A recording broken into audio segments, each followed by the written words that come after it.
Right, let's get straight to it. Intermittent fasting sounds so simple, doesn't it? You eat, you stop, you eat again. But honestly, there are a few mistakes I made at the beginning that completely threw me off.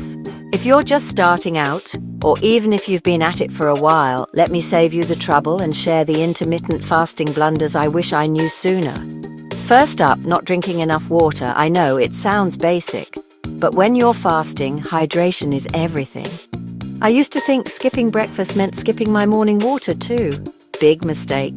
Dehydration creeps up quietly, and suddenly you feel tired, cranky, and starving. Keep a bottle nearby and sip often, even during your fasting window. Number 2, going from 0 to 60 overnight.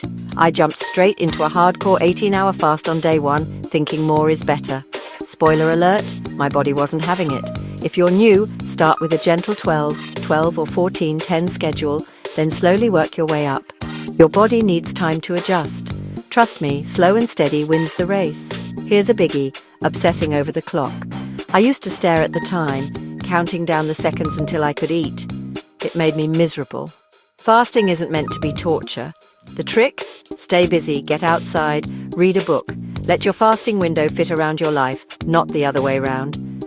Mistake number 4, neglecting what I actually ate. I thought as long as I crammed all my meals into my eating window, I could eat anything. Not quite. Junk food left me sluggish, and my energy crashed. Focus on real nourishing foods. Veggies, good fats, protein. Fasting is a health tool, not a magic eraser. Last one, ignoring how I felt. Sometimes fasting left me dizzy or anxious, but I pushed through because I thought that's what I had to do. Listen to your body. If you feel unwell or your energy tanks, it's okay to switch things up or take a break. Intermittent fasting should work for you, not against you. So to sum up, stay hydrated, ease in gently, don't obsess over the clock, choose real food, and always listen to your body. Intermittent fasting can be transformational, but only if you work with your body, not against it. If you found this helpful, give it a thumbs up and let me know in the comments which mistake you can relate to most. Until next time, stay healthy and be kind to yourself.